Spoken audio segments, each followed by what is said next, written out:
அத்தியாயம் 1. 90களின் button phone மட்டும் பரவலாக வலம் வந்த காலம் அது.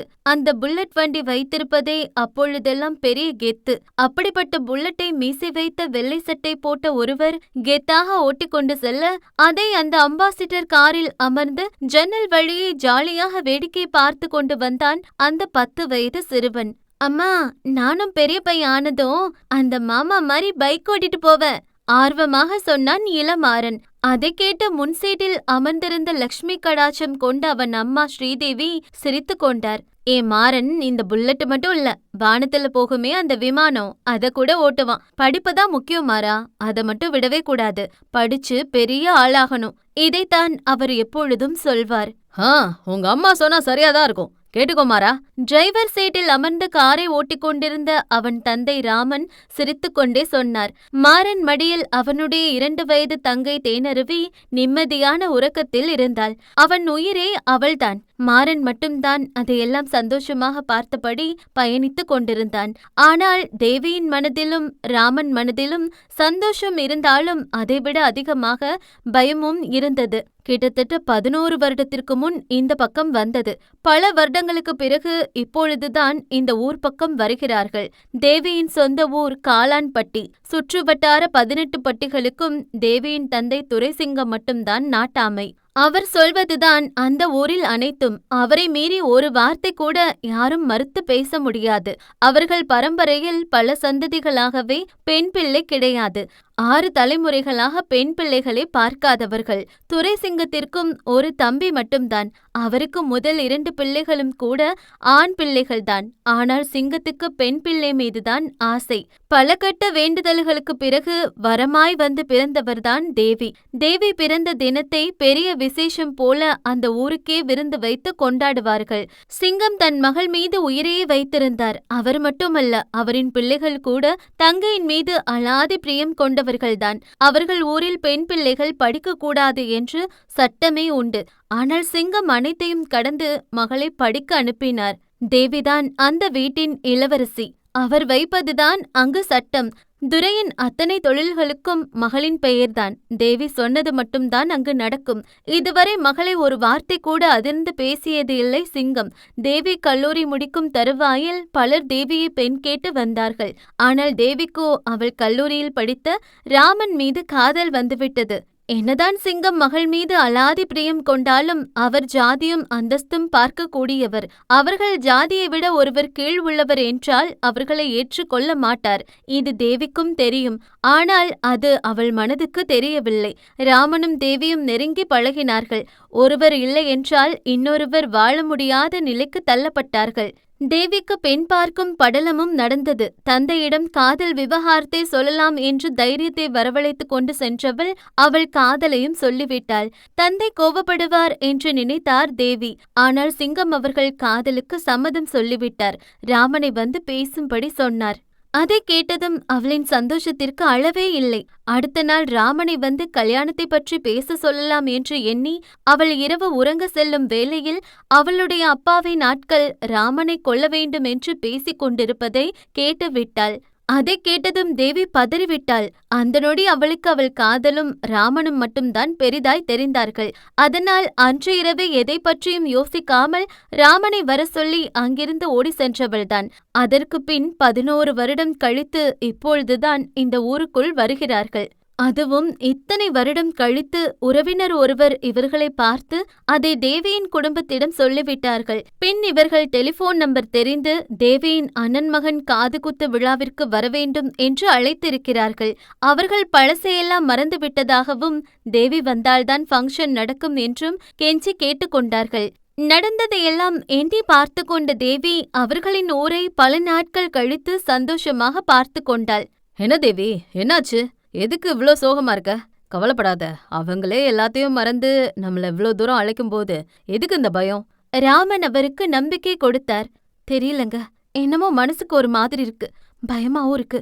அதே சமயம் எல்லாரையும் பார்க்க போறேன்னு சந்தோஷமாவும் இருக்குங்க.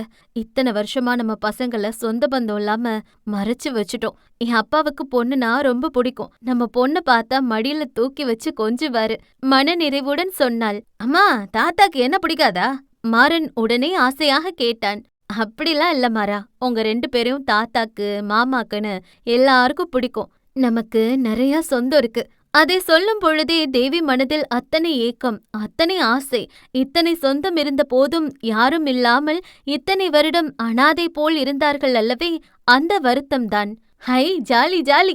மாறனுக்கு புது சொந்தங்களை பார்க்க போகிறோம் என்ற சந்தோஷம் அதிகமாக இருந்தது. ராமன் வண்டியை அந்த ஊருக்கு ஒதுக்குப்புறமாக இருந்த அந்த ஐயனார் கோவிலில் முன்பு வந்து நிறுத்தினார். எதுக்குங்க வண்டியை இங்கே நிறுத்திட்டீங்க? புரியாமல் கேட்டாள் தேவி. அது உங்க அண்ணன் பையனுக்கு இங்க வச்சுதான் காது குத்துறாங்கன்னு இங்கே வர சொல்லிட்டாங்க. அப்படியா? சரி சரி. பல வருடத்திற்கு பிறகு தன்னுடைய காலை அந்த மண்ணில் புதைத்து இறங்கி நின்றார் தேவி. அவர் கண்கள் கலங்கியது. இனி ஒரு நாளும் இந்த மண்ணில் மிதிக்க மாட்டோம் என்று கவலை கொண்டார்.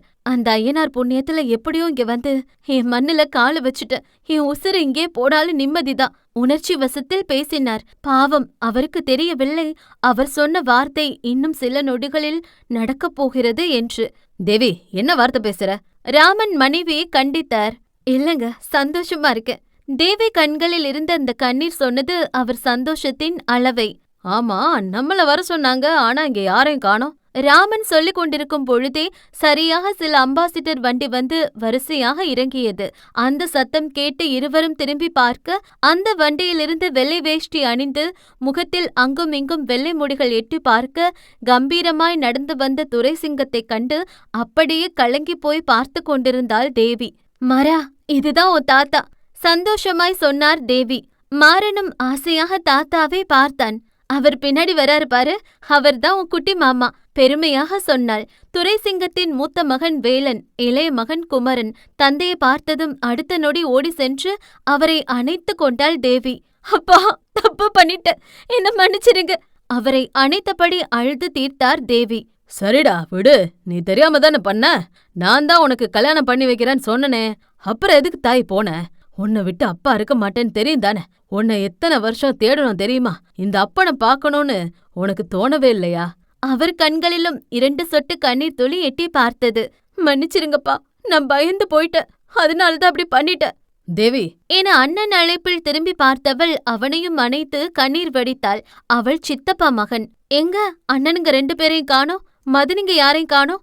எதிர்பார்ப்புடன் கேட்டாள் தேவி. அவங்க இனிமேதான் வருவாங்க. நாங்க முன்னாடி வந்து எல்லாத்தையும் சரி பண்ணலான்னு வந்தோம். சரி சரி, அதான் எல்லாரும் வந்துட்டாங்களே, அப்புறம் என்ன? எதுக்கு கண்ணீர் வடிச்சிட்டு இருக்கணும்? இது அவர் தேவி முகம் பார்த்தார். உங்க பேரந்தா, ஆனந்த கண்ணீருடன் சொன்னாள். சிங்கம் சிறு புன்னகையுடன் மாறன் அருகே வந்தவர் அவர் கழுத்தில் இருந்த அந்த தங்கச் செயினை மெல்ல மாறன் கழுத்தில் போட்டார். அப்பா, இதெல்லாம் எதுக்கு? தேவி தயங்கினாள். என் பேரன் எப்படி இருக்க வேண்டியவ? இந்நேரம் நீங்க இருந்திருந்தா என் பேரனை சிங்கம் மாதிரி வச்சிருப்ப. எல்லாத்தையும் சீரும் சிறப்புமா செய்யத்தானே வர சொல்லிருக்கோம். அப்பா, அது மட்டும் இல்ல, உங்களுக்கு பேத்தியும் இருக்கா. எங்க பேத்தி என்றதும் ஆர்வமாக கேட்டார். கார்ல தூங்கிட்டு இருக்கா. மரா, பாப்பாவை தூக்கிட்டு வா போ. சரிம்மா. மாறன் சற்று தள்ளி நிறுத்தியிருந்த அந்த காரை நோக்கி நடந்தான். அப்பா, இவர்தான் உங்க மாப்பிள்ள. ராமனை நோக்கி கையை காட்டினாள். சிங்கத்தின் பார்வை அங்கு நின்று கொண்டிருந்த ராமனை நோக்கி நகர்ந்தது. என்ன மன்னிச்சிருங்க மாமா, 1000 தான் இருந்தாலும் நான் அப்படி பண்ணிருக்க கூடாது மாமா. ராமன் துரையின் காலில் விழுந்து எழும் நேரம் சடார் என்ற ஒரு சத்தம். அந்த இரத்த துளி தேவியின் முகத்தில் பட்டு தெரித்தது. ஒரு நொடி என்ன நடந்தது என்று தெரியாமல் தேவி மெல்ல நிமிர்ந்து பார்க்க, ராமன் காலில் விழுந்து எழும் நேரம் அவர் முதுகிலேயே கத்தியை இறக்கிவிட்டார்கள். ரத்தம் தெறிக்க ராமன் அப்படியே துரையின் காலடியில் விழுந்தார். அவரை சுற்றி வளைத்து அங்கிருந்த அத்தனை பேரும் கையில் வைத்திருந்த அரிவாள் கொண்டு வெட்டி கூறு போட்டார்கள். நடந்ததை இன்னும் நம்ப முடியாமல் நின்று கொண்டிருந்த தேவி, என்னங்க என்று கூக்குரலிட்டு கத்தியபடி அவனை நோக்கி ஓடும் வேளையில் அவளை அப்படியே பிடித்து கொண்டான் ஒருவன்.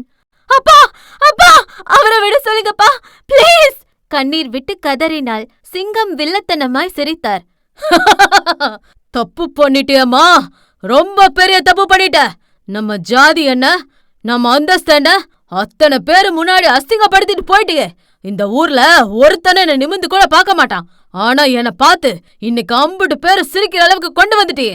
சிங்கம் வில்லத்தனமான சிரிப்புடன் மகளை பார்த்தார். அப்பா, நாங்க எங்காவது உங்க கண்ணுல படாம போயிரும், ப்ளீஸ் விட்டுருங்கப்பா கதறினாள்.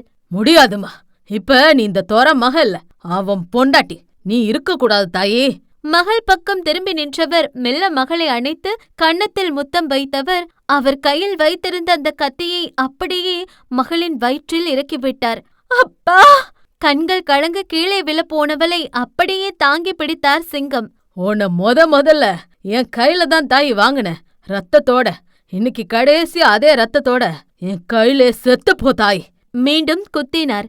பெரியப்பா, அந்த 2 பிள்ளையும். தம்பி மகன் கத்தியுடன் முன்னே வந்தான். என் ரத்தமே இல்லன்னு ஆயிருச்சு, அவன் ரத்தம் இருக்கக்கூடாது. அந்த 2 பேரையும் அறுத்து போடுங்க.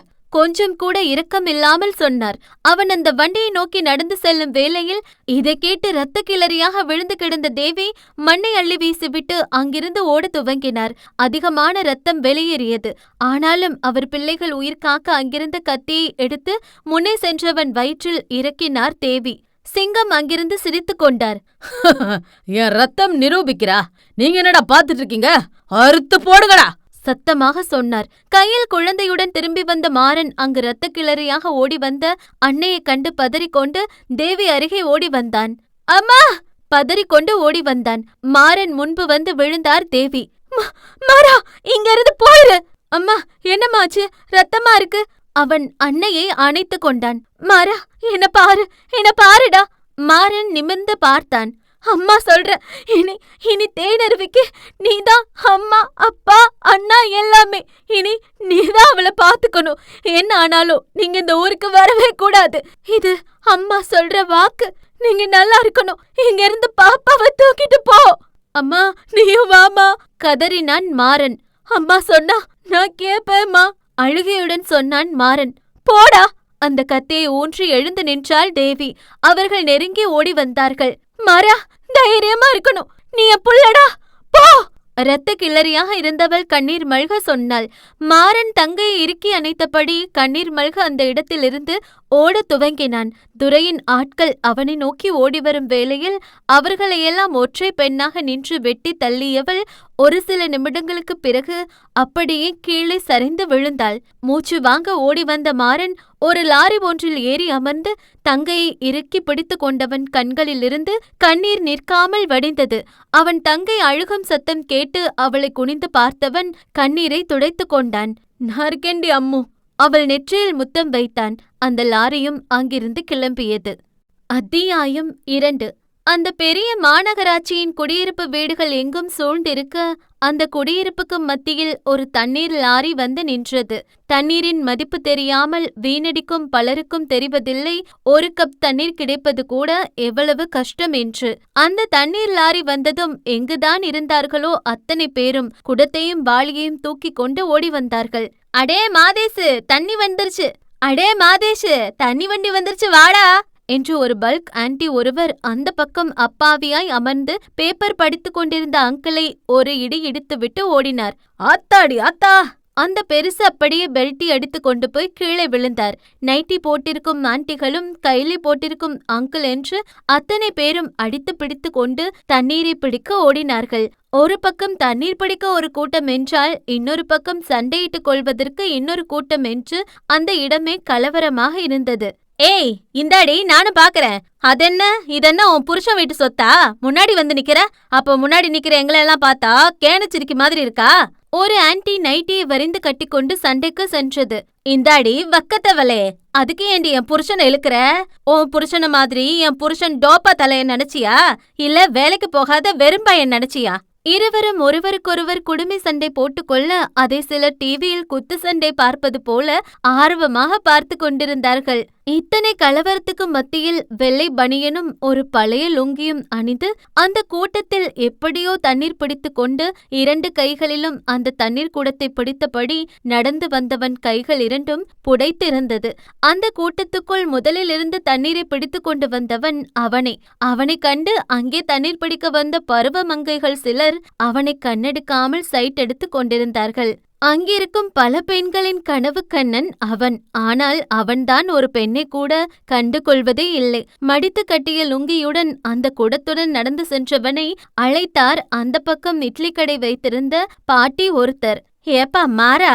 அந்த பாட்டியின் அழைப்பில் திரும்பி பார்த்தான் அவன். கன்னி பெண்களை வசியம் செய்யக்கூடிய அவன் கண்கள் ஓர் அழகு. முகத்தில் இருக்கும் கனிவும் எப்பொழுதும் இதழில் இருக்கும் ஒரு சிறு புன்னகையும் இன்னும் அவனுக்கு பேரழகு. சொல்லுங்க பாட்டி. தலையை மட்டும் திரும்பி பார்த்தான்.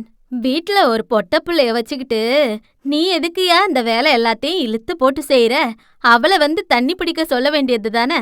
ராத்திரி பகல்னு வேலைய பார்த்துட்டு வீட்லயும் அம்பிட்டு வேலையும் நீதான் பாக்குற. அந்த பாட்டி அவன் மீதிருந்த அக்கறையில் சொன்னார். மாறன் வழக்கம் போல மெல்லிய புன்னகை ஒன்றை சிந்தினான். அம்மு நைட்டு முழுக்க படிச்சிட்டு இருந்தா பாட்டி. இன்னைக்கு காலேஜ் அவளுக்கு. அவளை எதுக்கு பாட்டி தொந்தரவு பண்ணிக்கிட்டு? இல்லைனா மட்டும் நீ அவள் அப்படியே வேலை வாங்கிருவ பாரு. போற வீட்ல எல்லாரும் ஒன்னதான் திட்ட போறாங்க. அந்த பாட்டி கண்டிப்புடன் சொன்னார். பாட்டி, என் தங்கச்சி அவ கையால ஸ்டெத்தஸ்கோப்பை தான் பிடிக்கணுமே தவிர கரண்டியே இல்ல. என் அம்மு பெரிய டாக்டர் ஆக போறா. அப்புறம் நம்ம ஏரியாவுக்கே அவ மருத்துவம் பாப்பா. அவளை டாக்டரா பாக்கணும். அதான் பாட்டி என் கனவு. நெஞ்சை நிமிர்த்தி சொன்னான். உன்ன மாதிரி ஒருத்த அண்ணனை கிடைக்க உன் தங்கச்சி புண்ணியம் பண்ணிருக்கா. எப்பொழுதும் சொல்லும் வார்த்தைதான். அவரும் பல வருடமாக பார்க்கிறார். அவருக்கு தெரியாதா அவன் பட்ட கஷ்டம் அனைத்தும்? சரி பாட்டி, அம்மு எழுப்பணும். சாம்பார் வேற அடுப்புல இருக்கு. நான் வரேன் பாட்டி. அந்த தண்ணீர் குடத்துடன் அவசரமாக அங்கிருந்து கிளம்பினான் மாறன். அந்த பாட்டி சிரித்து கொண்டார். அவருக்கு தெரியாதா அவன் பாசம் என்னவென்பது? ஒரு சின்ன சமையலறை, குட்டி பெட்ரூம், ஒரு ஹால், அவ்வளவுதான் அவர்களின் வீடு. மாறனின் உயிர் அவன் தங்கை அருவிதான். அவள்தான் அவனுக்கு அனைத்தும். அந்த தண்ணீர் குடத்தை இறக்கி வைக்கும் பொழுது அங்கு குக்கரில் போட்ட சாம்பார் விசில் அடிக்க துவங்கியது.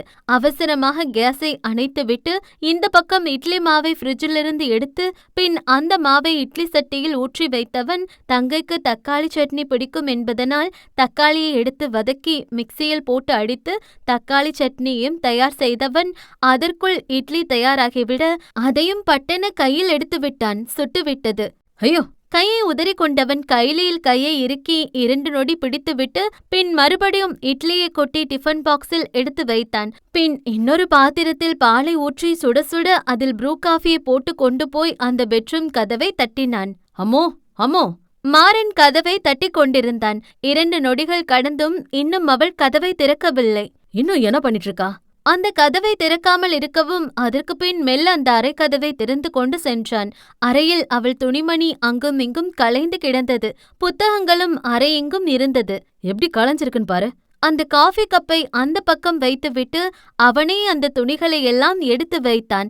அந்த புத்தகங்களை எல்லாம் அடுக்கி வைத்தான். அங்கே ஆள் உயரத்திற்கு அவனும் அவன் தங்கையும் சேர்ந்து நின்ற போட்டோவை பார்த்து இதழில் ஒரு சிறு புன்னகையுடன் அந்த போட்டோவை அவன் தோளில் போட்டிருந்த துண்டை கொண்டு துடைத்து விட்டான். அந்த கட்டிலின் மீது போர்வை மூடியிருந்தது. அம்மோ, காலேஜுக்கு நேரம் ஆயிடுச்சுடா, எந்திரிடா. மெல்ல அந்த மெத்தையில் அமர்ந்து சத்தமில்லாமல் அழைத்தான். அவளிடம் எந்த ஒரு அசைவும் இல்லை. அம்மோ, எந்திரிடா, அண்ணா காஃபி கொண்டு வந்திருக்கேன், பாருடா. மறுபடியும் அழைத்தான். அப்பொழுது வெளியே இருந்து அவனை யாரோ அழைக்கும் சத்தம் கேட்டது. மாறன் அண்ணா! யாரோ வீட்டு வாசலில் நின்று அழைத்து கொண்டிருந்தார்கள். இதோ வரேன். வெளியே எழுந்து சென்றான் மாறன். வாசலில் பக்கத்து வீட்டு வாண்டு ஒருத்தன் நின்று கொண்டிருந்தான். டே சோடா, என்னடா? அண்ணே, அருவி வீட்டுக்குள்ள இருக்காளா? அடிங்க, உன்னை விட பெரிய பொண்ண பேர் சொல்லி கூப்பிடுறியா? பிச்சு விடுவேன். செல்லமாய் மிரட்டினான். அண்ணே, நான் கேக்குறதுக்கு பதில் சொல்லு. அருவி உள்ள இருக்கா? உள்ளதான் தூங்கிட்டு இருக்கா. ஏன்? தூங்குவா. உன் பாசமல்லர் அந்த பக்கத்து ஏரியாவுல இன்ஸ்பெக்டர் மகனை வெளுத்துக்கிட்டு இருக்கா. உள்ள எப்படி இருப்பா? நக்கலாய் சிரித்தபடி கேட்டான் அந்த வாண்டு. என்ன? டே, அம்மு உள்ளதான் தூங்கிட்டு இருக்கா. எங்க போய் பாத்துட்டு வா பாப்போம். அவன் அந்த கதவில் சாய்ந்து காலாட்டினான். இரு, உள்ள பாத்துட்டு வந்து உன்னை வச்சுக்கிற. மாறன் உள்ளே சென்று தங்கை படுத்திருந்த அந்த போர்வை எடுத்து பார்த்தான். ஆனால் அவன் முகத்தில் அதிர்ச்சி. அங்கு தங்கை இல்லை. அதற்கு பதிலாக அந்த தலையணை வைத்து படுத்திருப்பது போல செட்டப் செய்துவிட்டு சென்றிருக்கிறாள். மாறன் யோசனையாய் வெளியே வந்தான். எங்கண்ணே, உன் பாசமலர் உள்ள இல்லையா? இருக்க மாட்டா. அவதான் அங்க அவனை குத்துன்னு குத்திட்டு இருக்காளே. சீக்கிரம் போ. அவன் விசிலடித்தபடி சொல்லி சென்றான். டாக்டர்னா பேஷண்ட்ட சரி பண்ணணும். இவ சரியா இருக்கவங்கள பேஷண்ட் ஆக்கிட்டு இருக்கா. சிரிப்புடன் சொல்லிவிட்டு சென்றான். மாறன் உடனே அவன் எக்ஸல் வண்டியை எடுத்துக்கொண்டு தங்கையை தேடி சென்றான். அதே நேரம் அந்த பக்கத்து ஏரியாவில் ஒரு கூட்டமே நின்று வேடிக்கை பார்த்து கொண்டிருக்க அந்த கூட்டத்துக்கு நடுவே ஒரு காட்டன் சுடிதாரும் அதற்கு மேட்சாக ஒரு பட்டியாலா பேண்ட்டும் அணிந்து துப்பட்டாவை இடுப்பில் கட்டிக்கொண்டு மொத்த முடியையும் அள்ளி கொண்டே போட்டிருந்த போதும் அதையும் தாண்டி சிறு கற்றை கூந்தல் அவள் நெற்றியில் வந்து தவழ்ந்தது. அதை தனது உதட்டால் ஊதி தள்ளியவள் அந்த கைகளை மடக்கி அப்படியே கீழே விழுந்து கிடந்தவன் முகத்தை பஞ்சராக்கி கொண்டிருந்தாள். பொறம்போக்கு நாயே, லவ் பண்ண மாட்டேன்னு சொன்னா ஆசிட் எடுப்பேன்னு சொல்லுவியோ? இப்போ அடிடா. அவன் கன்னத்தில் மாறி மாறி அறைந்தாள். அருவி, போது நிறுத்தடி, அவன் செத்துற போறான். உடனிருந்த அவன் நண்பர்கள் அவளை பிடித்து இழுத்தார்கள். டேய் விடுங்கடா.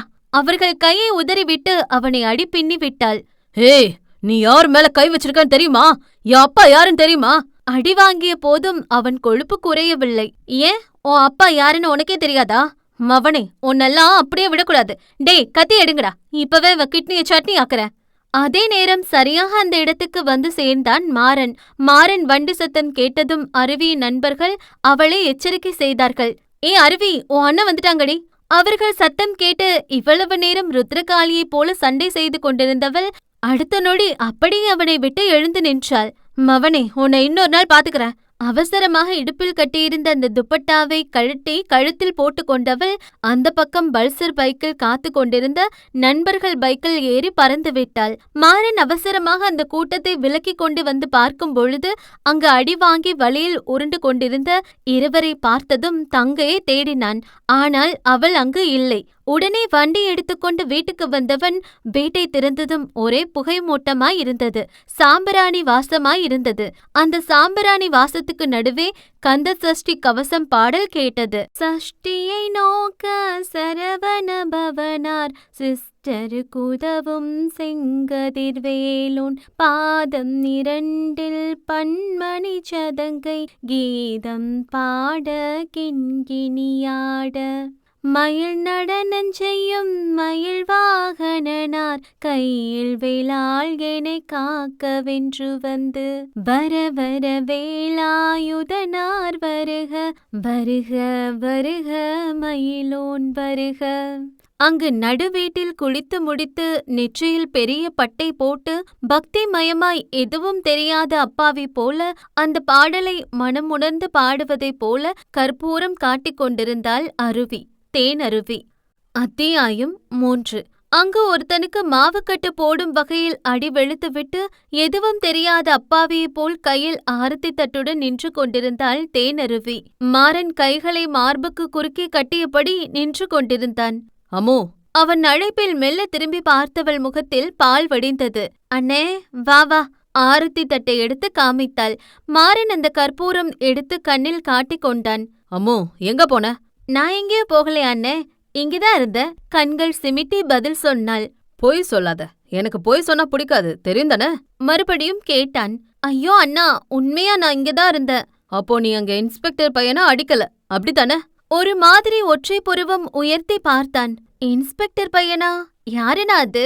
கன்னத்தில் கை வைத்த வண்ணம் அவள் கேட்ட விதத்தில் யாராக இருந்தாலும் அவள் சொல்வதை நம்பித்தான் விடுவார்கள். அவனுக்கு புரிகிறது தங்கை பொய் சொல்கிறாள் என்று. அவன் நினைத்தால் அவளை கண்டித்து சொல்ல முடியும்தான். ஆனால் இதுவரை தங்கையிடம் அதிர்ந்து கூட பேசாதவன் எப்படி கண்டிக்க முடியும்? ஏன் இப்படி பண்ற? அவங்க கிட்டெல்லாம் பிரச்சனை வேணாமோ? அவங்க பெரிய இடம், நமக்கு இதெல்லாம் தேவையில்லாத வேலை. இந்த அடிதடி பிரச்சனை இதுக்கெல்லாம் போகக்கூடாது. அப்புறம் மேற்கொண்டு அவன் பேச வருமுன் அவன் பேச போகும் டயலாக்கை அவளே பேசினாள். நம்ம எந்த பிரச்சனைக்கும் போகவே கூடாது, ஒதுங்கி இருக்கணும். இந்த உலகத்துல உனக்கு நான், எனக்கு நீ, அவ்வளோதான். வம்புக்கு போகக்கூடாது. இது தானே சொல்ல வந்தண்ணா? எனக்கு தெரியும், கேட்டு கேட்டு பழகி போயிடுச்சு. நான் எங்கேயும் போகல அண்ணா, எனக்கு காலேஜுக்கு நேரம் ஆயிடுச்சு. இதற்கு மேல் இருந்தால் நிச்சயம் இன்னும் அவன் கேள்வி மீது கேள்வி கேட்பான் என்று தெரியும். அதனால் அதற்கு மேல் நிற்காமல் அங்கிருந்து ஓடிவிட்டாள். அம்மோ, ஒரு நிமிஷம் நில்லு, சாப்பிட்டு கிளம்பு. அவன் தட்டில் 2 இட்லி எடுத்து வந்தான். அண்ணா லேட் ஆயிடுச்சு. அவள் புக்ஸ் மற்றும் திங்ஸ் எல்லாம் எடுத்து வைத்து கொண்டிருந்தாள். 2 இட்லி தாண்டா அம்மோ, காமி. அவள் வாயில் அந்த இட்லியை திணித்து விட்டவன் ஒரு வழியாக அந்த மொத்த இட்லியையும் ஊட்டி முடித்தான். பின் அவளுக்கு எடுத்து வைத்திருந்த அந்த லஞ்ச் பாக்ஸையும் எடுத்து வைத்தான். எல்லாத்தையும் நேரத்துக்கு சாப்பிடணும், வேஸ்ட் பண்ணக்கூடாது. நான் பாக்ஸை செக் பண்ணுவேன். சரி சரி, டைம் ஆயிடுச்சண்ணா. கடிகாரத்தை பார்த்தாள். இதோ வந்துட்டேன். அவசரமாக சட்டையை மாட்டிக்கொண்டு அந்த லுங்கியை மடக்கி கட்டியபடி அவனுடைய வண்டியை எடுத்தான். அண்ணா, நீ பேசாம ஒரு பைக் எடுத்தாதான் என்ன? எத்தனை முறை சொல்றேன், கேட்கவே மாட்டேங்கிற. வண்டியின் பின்னே அமர்ந்து கதை பேசி கொண்டு வந்தாள். வாங்குவோமோ, எனக்கு இந்த வண்டி போதாதா? சிரிப்புடன் கேட்டான். என் அண்ணா கெத்தா பைக்ல போனதானே கெத்து. எடுப்போமோ. அந்த மெடிக்கல் காலேஜ் முன்னே வண்டியினை நிறுத்தினான் மாறன். அருவி வண்டியிலிருந்து இறங்கிக் கொண்டாள். அவளுக்காக அவளுடைய நண்பர்கள் அந்த பக்கம் காத்து கொண்டிருந்தார்கள். ஆத்தாடி ஆத்தா, அருவி அண்ணன்டா, அம்புட்டு பேர் பதுங்குங்க. ஒருத்தன் மாறனை பார்த்ததும் பம்மினான். டே, அவங்கள பார்த்து பயந்து போற ஒருத்தன் நீயாதான் இருப்ப. அவரே ஒரு சாந்த சொரூபினி. ஆனா எனக்கு என்னமோ அப்படி தெரியல மச்சி. புயலுக்கு முன்னாடி வர்ற அமைதி மாதிரி அவருக்குள்ள என்னமோ இருக்கு. அவர் கண்ண பாரேன், அந்த கண்ணுல என்னமோ ஒன்னு இருக்க மாதிரி உனக்கு தெரியலையா? அவன் மாறனை உன்னித்து கவனித்தபடி சொன்னான். அம்மு, ஒழுங்கா சாப்பிடு. சரிண்ணே, நான் சாப்பிடுறேன். உனக்கு கடைக்கு நேரம் ஆயிடுச்சு, நீ கிளம்பு. அவள் பேக்கை தூக்கி தோளில் மாட்டினாள். மாறன் சிறு தலையசைப்புடன் அங்கிருந்து கிளம்பி சென்றான். மாறன் அங்கிருந்து கிளம்பும் வரை நல்ல பிள்ளை போல பவ்யமாக இருந்தவள் அவன் அங்கிருந்து சென்றதும் அப்படியே அவள் அட்ராசிட்டி முற்றிலும் மாறியது. ஏய் எப்பா, தோள்பட்ட வலிக்குது. ஹா, இந்த பேக புடிடா என்று அப்படியே அந்த பேக்கை தூக்கி பக்கத்தில் இருந்து அவள் நண்பன் மீது வீசினாள். ஏ அராத்து, இம்புட்டு நேரம் நல்ல பிள்ளை மாதிரி இருந்துட்டு இப்ப அப்படியே மாறிட்டியே. உன் அண்ணா என்ன நாயர் கடை அல்வா மாதிரி கம்முன்னு இருக்காரு, நீ என்னன்னா பாய் கடை பிரியாணி மாதிரி சும்மா சுறுசுறுன்னு இருக்க. எப்படி இதெல்லாம்? அவன் நண்பன் புரியாமல் கேட்டான். அதெல்லாம் அப்படித்தான். அருவி அங்கிருந்த மேடையில் ஏறி அமர்ந்தாள். தன் அண்ணனை நினைத்து சிரித்துக் கொண்டாள். வழக்கம் போல் அந்த பக்கம் போன ஜூனியர்ஸை எல்லாம் வர சொல்லி ராகிங் செய்து கொண்டிருந்தாள். அதே சமயம் அந்த தேனருவி மெக்கானிக் ஷாப் என்ற பெயர் கொண்ட கடையின் முன் வந்து வண்டியை நிறுத்தினான் ஒருத்தன். சப்பா, என்ன வெயிலு! ஏப்பா, யார்பா கடையில? அந்த கடையின் வெளியே நின்று சத்தம் போட்டார் அந்த நபர். அப்பொழுது கையில் டூல்ஸுடன் உள்ளே இருந்து எட்டி பார்த்தான் ஒருத்தன். தம்பி, இது மெக்கானிக் ஷாப் தானே? இல்ல, மெடிக்கல் ஷாப். என்ன தம்பி இப்படி சொல்ற? மேல மெக்கானிக் ஷாப்னு தானே போட்டிருக்கு. அப்புறம் என்ன கேள்வி? என்ன மேட்ரு? வர வழியில பஞ்சர் ஆயிடுச்சுப்பா, பார்த்தாலே தெரியுது. அவன் அவரை ஒரு மாதிரி மேலும் கீழும் பார்த்தான். தம்பி, நான் வண்டிய சொன்னப்பா. அவர் பதறிக்கொண்டு சொன்னார். நானும் வண்டியதாயா சொன்னேன். சரி தள்ளு. அவன் வண்டிக்கு பஞ்சர் போட துவங்கினான். ஏன் தம்பி, புதுசா? அவர் அங்கிருந்த நாற்காலியில் அமர்ந்தார். இல்லையே, அட்டை பழசா இருக்க மாதிரிதான் இருக்கு. நிச்சயம் அந்த வண்டியோட ஓனர் பக்கா பிச்சைக்காரனா தான் இருக்கணும். அந்த ஸ்பேனரை எடுத்து டயரை கழட்டினான். ஐயோ தம்பி, நான் ஒன்ன கேட்டேன். இல்லையே, நான் பூமிக்கு வந்து 28 வருஷம் ஆயிடுச்சு. அட அப்படி கேட்கல தம்பி, நீ கடைக்கு புதுசான்னு கேட்டேன். கடை பழசுனா நானும் பழசுதான், கடை புதுசுனா நானும் புதுசுதான். என்னப்பா நீ எடக்கு மடக்கா பதில் சொல்லிட்டு இருக்க? உன் பேர் என்னப்பா? டீலக்ஸ். டீலக்ஸ் பாண்டி. அதென்னப்பா டீலக்ஸ்? எங்க அம்மா டீ குடிக்கும் போதே நான் பிறந்துட்டேனா, அதனாலதான். இப்ப எதுக்கு பெருசு கேள்வி மேல கேள்வியா கேட்டுட்டு இருக்க? ஓ வண்டி பஞ்சர் போட்டாச்சு, காசை கொடுத்துட்டு கிளம்பு. கையில் ஒட்டியிருந்த கரியை துடைத்துக் கொள்ளும் பொழுது அங்கு வந்து சேர்ந்தான் மாறன். இத்தனை வருடம் கஷ்டப்பட்டு உருவாக்கிய அவன் உழைப்பு அந்த கடை. என்னடா அந்த பெரியவர்கிட்ட வம்பு பண்ணியா? புலம்பிட்டு போறாரு. அவர் கிடக்குறாரு மாறா. அது இருக்கட்டும், இன்னைக்கு அருவி வழக்கம் போல என்னமோ அலப்பற பண்ணிட்டா போல. மாறன் அவன் வண்டியை ஓரம் நிறுத்தினான். என்ன பண்ணாலும் கேட்க மாட்டேங்கிறா பாண்டி, எவ்ளோ சொன்னாலும் கேட்க மாட்டேங்கிறா. சட்டையை மாட்டிக்கொண்டு வந்தான். விடுமாறா, அவ சின்ன வயசுல இருந்து அந்த மாதிரி தானே. கல்யாணம் ஆனா எல்லாம் சரியாயிரும். ஆமா, யாரோ பொண்ணு கேட்டாங்கன்னு சொன்னியே, என்னாச்சு? அது சரி வராது பாண்டி. விசாரிச்சு பார்த்தேன், பையன் கொஞ்சம் கோவக்காரன் போல, குடிக்கிற பழக்கமும் இருக்கும் போல. சரி, நீயே சொல்லு, உன் தங்கச்சிக்கு வரப்போற மாப்பிள எப்படி இருக்கணும்? மாறன் மெல்ல சிரித்துக் கொண்டான். என்னடா சிரிக்கிற? நிச்சயம் உன் தங்கச்சிக்கு வரப்போற மாப்பிள எப்படி இருக்கணும்னு நிச்சயம் உனக்கு ஒரு எதிர்பார்ப்பு இருக்கும் தானே? சொல்லு. உண்மைதான். தன் தங்கைக்கு வரும் மாப்பிள்ளை இப்படித்தான் இருக்க வேண்டும் என்று அவளை விட அவனுக்குத்தான் எதிர்பார்ப்பு அதிகம். எனக்கு பையன் பணக்காரன், பகட்டானவன் இப்படியெல்லாம் இருக்க வேணாம். நல்லவனா இருக்கணும். இந்த பணம் காசுக்கு ஆசைப்படாதவனா இருக்கணும். முக்கியமா கோபக்காரனா இருக்கவே கூடாது. இங்கு மாறன் சொல்ல துவங்கும் அதே நேரம் அந்த பச்சை பசேல் என்று செழித்திருந்த அந்த வயல் வரப்பில் ஒருத்தன் உயிரை கையில் பிடித்தபடி மூச்சு வாங்க ஓடிக்கொண்டிருந்தான். யாராவது காப்பாத்துங்க, காப்பாத்துங்க! மூச்சு வாங்க ஓடி வந்தவன் அந்த வயல் வரப்பில் வழுக்கி விழுந்தான். அவன் உடல் எங்கும் சேரானது. எழுந்து ஓடும்போது வழுக்கியது. இருந்தபோது மீண்டும் மீண்டும் வழுக்கி விழுந்தாலும் கூட அவன் உயிர் பயத்தில் நிற்காமல் ஓடிக்கொண்டிருந்தான். அப்பொழுது திடீரென்று அவன் தலையில் பட்டு தெரித்தது ஒரு பெரிய கட்டை ஒன்று. அந்த கட்டை பட்டு ஓடிக்கொண்டிருந்தவன் அப்படியே போய் கீழே விழுந்தான். அவன் முகத்தில் மரண பயத்துடன் தலையில் கை வைத்த வண்ணம் மெல்ல தலையை மட்டும் நிமிர்ந்து பார்த்தான். அவன் முன்னே அங்கு வெள்ளை வேஷ்டி சட்டையும், அந்த சட்டையை அவனின் வலிய கரம் மடக்கிவிட்டு அப்படியே அவன் இன்னொரு கரம் கொண்டு அடர்ந்து வளர்ந்திருந்த அந்த மீசையை தடவியபடி நடந்து வந்தான் அந்த கருந்தேகம் கொண்ட கார்மேக கண்ணன். ஒரு நிமிஷம், இவ கண்ணனா இல்ல வில்லனான்னு இனிமேதான் நமக்கு தெரியும். சிரிக்க மறந்த அந்த இதழ்களுக்கு சொந்தக்காரன் அவன். வேக எட்டுக்களுடன் நடந்து வந்து அங்கு விழுந்து கிடந்தவன் முகத்தை தனது சுண்டு விரல் கொண்டு தூக்கி பார்த்தான். அச்சச்சோ, அடி கொஞ்சம் பலந்தான் போலவே. உச்சிக்கோட்டி கொண்டவன் அவன் சட்டையை பிடித்து தூக்கினான். அவனுக்கு தெரியும் நிச்சயம் இதற்கு மேல் தான் உயிர் பிழைக்கப் போவதே இல்லை என்று. ஆனாலும் ஒரு வாய்ப்பு கிடைக்குமா என்று எண்ணினான். என்ன ராமசாமி, உன் முகத்துல உயிர் பயமே பார்க்க கூடாதுன்னு பசங்க சொன்னாங்க. ஆனா இப்ப மரண பயம் தெரியுதே. உயிர் மேல அவ்ளோ பயமா? சரி, எனக்கு பொதுவா ஒரு பழக்கம் உண்டு. என் முன்னாடி இருக்கவங்களுக்கு எப்பவுமே ஒரு சான்ஸ் கொடுப்பேன். உனக்கும் கொடுக்கறேன். ஒன்னு என்ன அடிச்சு போட்டு இங்கிருந்து தப்பிச்சு போ, இல்லனா உன்னோட சாவி எப்படி இருக்கணும்னு நீயே டிசைட் பண்ணி செத்துப்போ. இதுல உனக்கு என்ன வேணும் என்று அவனுக்கான வாய்ப்பை கொடுத்துவிட்டு அவன் முன்பு போடப்பட்ட நாற்காலியில் கெத்தாக அமர்ந்தான் வேந்தன், பாரி வேந்தன். பாரி, வேணாம் பாரி, நீ தப்பு பண்ற பாரி, வேணாம். இதுக்கு நீ ரொம்ப வருத்தப்படுவ. பயத்தில் உளறினான். இன்னும் 5 நிமிஷம்தான் இருக்கு, சீக்கிரம். அந்த பாரி கடிகாரத்தை பார்த்து கொண்டான்.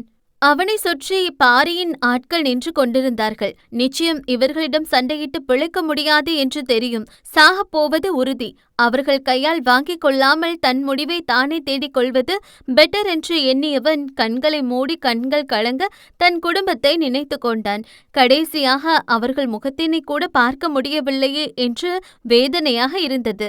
மெல்ல கண்களை திறந்தவன் அவன் முன்னே இருந்த அந்த பாய்சன் பாட்டிலை எடுத்தான்.